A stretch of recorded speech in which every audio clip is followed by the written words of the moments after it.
तो पर बहुत अच्छा लगता है जब कोई प्रशंसा करता है, क्योंकि अहंकार को उस समय आहार मिल रहा है। वो पुष्ट होगा, फिर रौंदेगा, तुम्हें परास्त करेगा, क्योंकि उसके पार्षद हैं काम क्रोध लोभ मोह मत्सर्य सब। अहंकार गलित तो इनका प्रभाव नहीं पड़ेगा।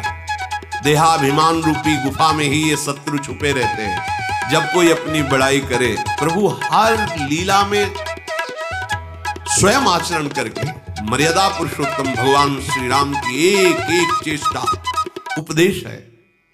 जब अपनी बड़ाई हो तो सकुच जाना चाहिए, हृदय में थोड़ा जलन होनी चाहिए।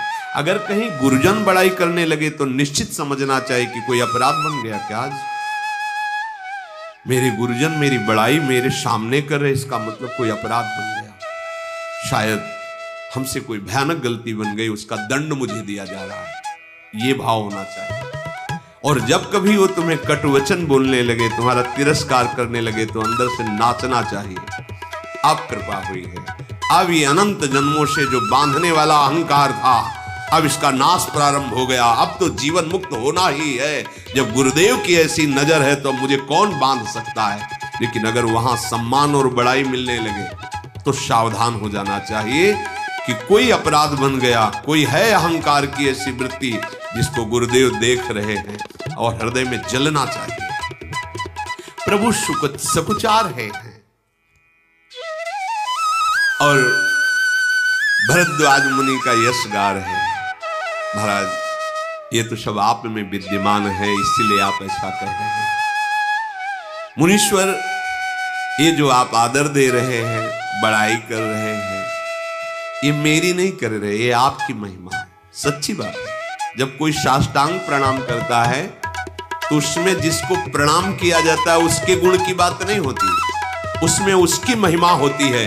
वो इतना श्रद्धावान, इतना दैन्य है कि अपने शरीर को साष्टांग लिटाए हुए, ये वो वंदनीय है, ये वो प्रशंसनीय है। लेकिन अगर अहम हो तो उल्टा दिखाई देता है कि मेरे में कोई गुण है इसलिए साष्टांग नहीं, उसमें वो सद्गुण विराजमान है, दैन्यता और नमन, इसलिए वो वंदनीय है, वो प्रशंसनीय है। प्रभु ठीक ऐसा ही कह रहे भरद्वाज जी से, आपने जो वचन, आपने जो आदर सत्कार, ये आपकी महिमा है, ये आपका ऐसा महान हृदय है। प्रभु भरद्वाज जी प्रभु के प्रति नमन करते हैं। प्रभु भरद्वाज के मुनि रघुबीर परस्पर नवहि, बचन अगोचर सुख अनुभवहि। अब ये सूचना फैल गई कि प्रभु श्री राम श्रिया लक्ष्मण पधारे हुए हैं। सब बड़े बड़े ब्रह्मचारी, तपस्वी, मुनि, सिद्ध, उदासीन, सब संत महात्मा दौड़ दौड़ करके भरद्वाज ऋषि के आश्रम में आते हैं। प्रभु सबको खड़े होकर के प्रणाम करते हैं, कुशल प्रश्न करते हैं, और प्रभु कहते हैं कि हमें बड़ा सुख मिला, विराजिए। सब प्रभु के दर्शन करके निहाल हो रहे, सब प्रभु को आशीर्वाद दे रहे। प्रभु के सौंदर्य को देख देख कर ऋषि मुनि अपना साधन सफल मान रहे, और यही साधन की सफलता है। प्रभु भर नेत्र देखने को मिल जाए, जीते जी एक बार उनको देख ले, ऐसी चाह पैदा करो आप। प्रभु दूर नहीं है, चाह की जरूरत है। प्रभु ने वही रात में निवास किया। प्रातः काल पुनः प्रयागराज में स्नान किया, फिर प्रसन्नता के साथ भरद्वाज मुनि को सिर नवाकर सियाजू, लखनजू और सेवक गुह के साथ चले।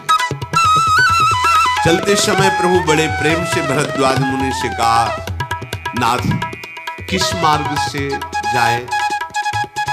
मुनि ने हंसकर कहा कि आप जिस मार्ग में चरण रखेंगे वही सुमार्ग हो जाएगा। आपके लिए क्या मार्ग बताए। फिर भी शिष्यों को बुलाया, प्रभु के साथ जाना है। सुनते ही 50 शिष्य आ गए, हाथ जोड़कर खड़े हुए, जिनका अपार प्रेम भगवान श्री राम के दर्शन से ही प्रकट हुआ है। मुनि ने उनमें से चुनकर 4 ब्रह्मचारियों को साथ दिया, जिन्होंने बहुत जन्म भजन किया। उनको सौभाग्य मिला, वो गुरुदेव को प्रणाम करके रघुनाथ जी के साथ आगे आगे चल रहे, रास्ता बताते हुए। प्रभु जब गांव में तो जाते नहीं, लेकिन कोई कोई मार्ग गांव के किनारे से है। जब गांव के किनारे से निकलते हैं तो जो देखता है दौड़ दौड़ करके आता है। कोई कोई तो नगर में पूरे की सिया राम लक्ष्मण पधार रहे हैं, पूरा नगर का नगर बाहर आ जाता है और प्रभु के दर्शन करता है। सबके आंखों में आंसू होते हैं। काफी दूर जाने के बाद भगवान श्री राम ने हाथ जोड़कर ब्रह्मचारियों से कहा, अब आप वापस लौट। पर मानो नेत्रों से कुछ चाह रहे हैं। प्रभु ने देखा तो प्रभु ने उन्हें अपनी अनन्य भक्ति प्रदान की। फिर वो वापस हुए, यमुना जी के उस पार उतरे और उतर करके यमुना जल में स्नान किया जो प्रभु श्री राम के शरीर के रंग वाली है, परेश वर्ण रूपिणी, श्याम रंग वाली। वहां जो ही सुना कि निषाद राज के साथ कोई बहुत सुंदर दो राजकुमार और एक युवती सियाजू पधारी हैं, लोग अपना काम काज छोड़कर जो जैसे दौड़ दौड़ करके आते हैं और दर्शन कर रहे हैं। परिचय जानने की मन में बड़ी लालसा है, पर प्रभु से बात करने की हिम्मत किसी को नहीं पड़ रही। जो वयोवृद्ध जन हैं वो बताने लगते हैं कि हमें पता है ये चक्रवर्ती सम्राट महाराज दशरथ के पुत्र श्री राम, ये लक्ष्मण और ये उनकी प्रिया हैं। कैकेयी माता और महाराज दशरथ जी ने इन्हें वनवास दे दिया है। ये सुनकर के सब घबरा जाते हैं कि कैसे हृदय के माता पिता हैं जो ऐसे सुंदर सुकुमार पुत्रों को वनवास दे दिया। ये गोस्वामी जी चर्चा कृपा करके जो चरित्र लिख रहे, उस समय वो भाव देश में वही, क्योंकि प्रयागराज के पास से राजापुर है, वहीं गोस्वामी जी का प्रादुर्भाव हुआ। तो भाव देश में परम बैरागी के रूप में वो भी प्रगट में सिया राम जी से मिल रहे हैं। इसलिए उन्होंने संकेत में लिखा, तेहि अवसर एक तापसु आवा, तेज पुंज लघु बयस सुहावा, कवि अलखित गति बेसु विरागी, मन क्रम बचन राम अनुरागी। उसी समय एक तपस्वी वैरागी आया, छोटी अवस्था है, तेज प्रकाशित हो रहा है, कवि उसकी गति को नहीं जानते हैं, अर्थात वो अपना परिचय नहीं देना चाहते। वो वैरागी वेश में मन वचन कर्म से राम जी का दास है। भावदेश में गोस्वामी जी मिल रहे हैं। जब प्रभु तीर्थराज प्रयाग के वही राजापुर है, मानो गोस्वामी जी ये भाव देख रहे, मैं भी दौड़ करके गया, मन क्रम वचन से राम जी के दास है। इसीलिए कोई लिख रहे हैं, कोई एक ताप, और ये लिख रहे हैं कि कभी उसे प्रकट नहीं करना चाहता। अपने इष्ट देव को पहचान कर नेत्रों से जल की धारा बह रही, शरीर पुलकित हो रहा, दंड की भांति पृथ्वी पर वो वैरागी गिर, उसकी प्रेम दशा का कैसे वर्णन हो। प्रभु ने प्रेम पुलकित उस वैरागी को उठाकर अपने हृदय से लगाया। उस वैरागी को ऐसा अनुभव हो रहा मानो महादरिद्री को महान धन मिल गया। सब कोई देख रहे हैं, उस वैरागी की प्रशंसा कर रहे हैं। प्रभु ने हृदय से लगाया। ऐसा लग रहा है कि प्रेम प्रभु श्री राम और परमार्थ वो वैरागी दोनों गले मिल रहे हो, प्रेम और परमार्थ तत्व स्वरूप से मिल रहे हैं। फिर वो वैरागी लक्ष्मण जी के चरणों में प्रणाम किया। लक्ष्मण जी ने उमक कर उस वैरागी को हृदय से लगाया। फिर सियाजू की चरण धूल लेकर अपने माथे पे धारण की और माता सियाजू ने अपना बच्चा जान करके दुलार किया। गोस्वामी जी भाव में। फिर निषाद राज ने उस वैरागी को नमन किया। उस वैरागी ने देखा कि अहोभाग्य निषाद राज के हमारे प्रभु से प्रेम करते हैं। आनंदित होकर हृदय से हृदय मिलाकर निषाद राज से मिला। वो वैरागी अपने नेत्रों से अपने आराध्य देव की सौंदर्य सुधा का पान करके महाआनंदित हुआ, जैसे जन्म जन्म के भूखे को कोई सुंदर स्वादिष्ट भरपेट भोजन मिल जाए। फिर चेतना जागृत हुई गोस्वामी। फिर लिखा, जब गांव की स्त्रियां देख रही है प्रभु को तो कहती हैं कि ऐसे सुकुमार को वन भेजा जाता है, कैसे इनके माता पिता हैं, सब व्याकुल हो जाती है। प्रभु ने निषादराज गोसे का बस, अब इतना हो गया, अब आप वापस जाइए। अब तो कुछ कहने की बात ही नहीं रह गई थी, क्योंकि कहा था कि 2-4 दिन साथ, अब वापस। बार बार प्रभु को, अब वो तो वही जानते जिनके हृदय में प्रेम होता है, कैसे निहार रहे। प्रभु ने अपने चरणों की अविरल भक्ति देकर उन्हें विदा किया। फिर सियाजू, रामजू, लखनजू यमुना जी को प्रणाम करके सूर्य कन्या यमुना जी की बड़ाई करते हुए आगे बढ़े। आगे कुछ यात्री मिलते हैं, उन्होंने देखा तो कहा, राजकुमारों तुम्हारे तो चिन्ह बता रहे कि तुम्हें चक्रवर्ती सम्राट होना चाहिए, ऐसे चिन्ह और ऐसी दशा, मार्ग चलो पयादे ही पाए, बिना पादुका के आप चल रहे हैं। और हम ज्योतिष के बहुत बड़े ज्ञाता हैं, हमें पता है।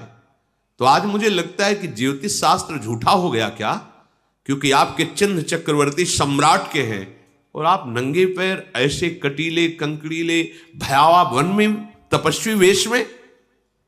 इसमें विधाता का ही कोई रहस्य है। पर आपसे भी ज्यादा इस सुकुमारी को देख करके मुझे दुख हो रहा है कि ऐसे वनवास में हाथियों की दहाड़, सिंहों की दहाड़ भय उत्पन्न करती है। यदि आपकी आज्ञा हो तो जहां आपको जाना है वहां तक हम सुरक्षित पहुंचा दें। प्रभु ने कहा, नहीं नहीं, हम चले जाएंगे, आप लोग अपनी यात्रा कीजिए। वो प्रेम आंसुओं से युक्त हो जाते हैं। भगवान के एक एक शब्द प्रेम अमृत से भरे हुए हैं। प्रभु जिस गांव पूर्वे नगर के बगल से निकलते हैं, देवता लोग प्रणाम करते हैं उस गांव नगर को। आज ये धन्य हो गए नगरवासी जो मुनियों के ध्यान के विषय उन प्रभु का साक्षात दर्शन करते हैं। किस शुभ घड़ी में इस नगर की रचना हुई होगी जहां से भगवान नजदीक से निकल रहे हैं। जहां जहां राम चरण चली जाही, तिनु समान अमरावती नाही। पुण्य पुंज मग निकट निवासी, तिन्हि सराहि सुरपुर बासी। जे भरि नयन बिलो कहि रामहि, सीता लखन सहित घन श्यामहि। जहां जहां प्रभु श्री चरण पधराते हैं उस स्थल के समान अमरावती भी नहीं है।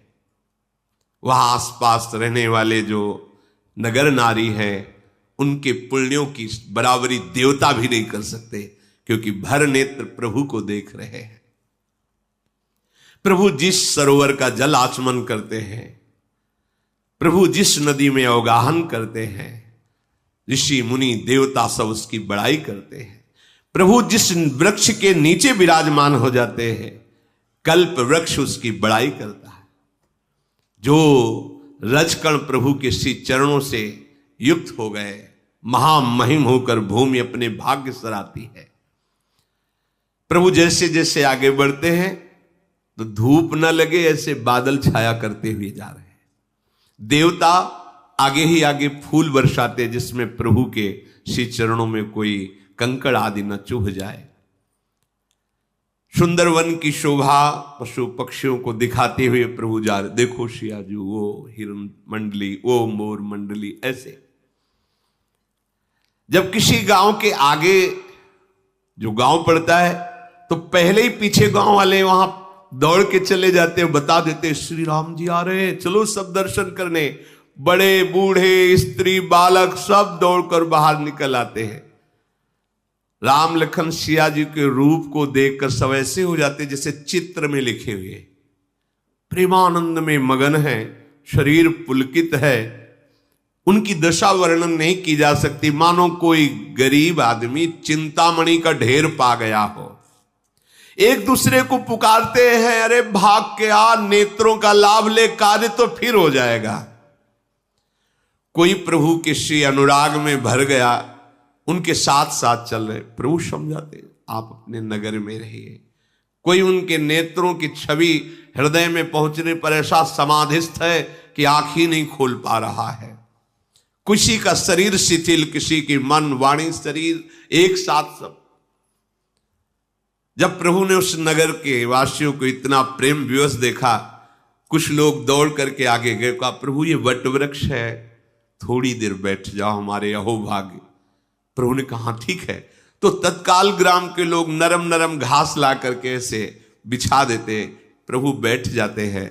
वो लोग घड़े में भरकर पानी लाते हैं, प्रभु यदि थोड़ा भी आप पी लेंगे तो हमें बड़ा सुख होगा। प्रभु उनकी भाव की रक्षा के लिए उनके घड़े से जल पीते हैं।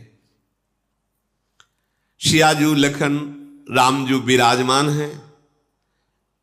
जो ग्रामीण स्त्रियां हैं वो सियाजू की तरफ देखती हैं और पूछना चाहती, पर हिम्मत नहीं पड़ रही। ऐसा सौंदर्य, ऐसा तेज, प्रभु है साक्षात।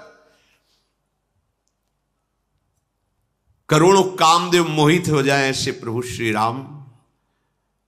करोड़ों बिजलियों की कांति सियाजू की, लक्ष्मण जी गोरे तक अद्भुत शोभा। जटा मुकुट शीसनी सुभग, उरभुज नयन विशाल। शरद परब विदु बदन बर, लसत स्वेद कन जाल। जटा का मुकुट है, विशाल वक्षा स्थल, विशाल भुजाएं, विशाल नेत्र, खिला हुआ चंद्रमा की तरह मुख कांति। चलने के कारण छोटी छोटी भाल पर पसीने की बूंदें, मनोहर जोड़ी। जो देखता है अहो भाग्य। प्रेम के प्यासे गांव के सब लोग घेर लेते हैं प्रभु को। गांव की जो स्त्रियां हैं वो धीरे धीरे नजदीक जाती है सियाजू के। पांव लगी, गांव की चरण छुई, पांव लगी। गांव में ऐसी भाषा, पांव लगी मतलब आपके चरण छूते। सियाजी सकुचा जाती है, वो सब जाके पांव लगी सियाजू से कहती है। हम कुछ कहना चाहती पर डर लगता है, पूछे आपसे? सियाजू ने कहा हाँ पूछो। ये दोनों राजकुमार कौन हैं आपके? आप इनकी कौन है? ये कौन है? अब सियाजू कैसे उत्तर दे?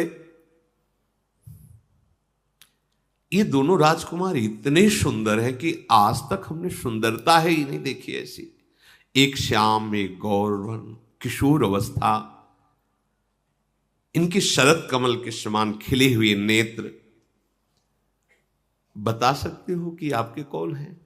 कोटि मनोज लजावनिहारे, सुमुखी कहू को आही तुम्हारे। यदि पूछने में मुझे डर लगता है पर मन में बड़ी उत्सुकता है, पूछे बिना रहा नहीं जा सकता। आप बताइए कि ये जो करोड़ों कामदेव की सौंदर्यता का मर्दन करने, ये आपके कौन लगते हैं? ये कौन है? सियाजू मुस्कुराई और परिचय बता रहे। ये जो गौरवर्ण वाले हैं ना, फिर रुक जाती है। ये जो गौरवर्ण वाले हैं ये हमारे देवर हैं। और वो जो उनके पास बैठे हैं ना, बहुरी बदन विधुअंजन, चंचल ढाकी, पियतन चितई भौं करी बाकी, खंजन मंजू तीरी छे नयननी, निज पति कहे वो तिन्हि सिय शयननी।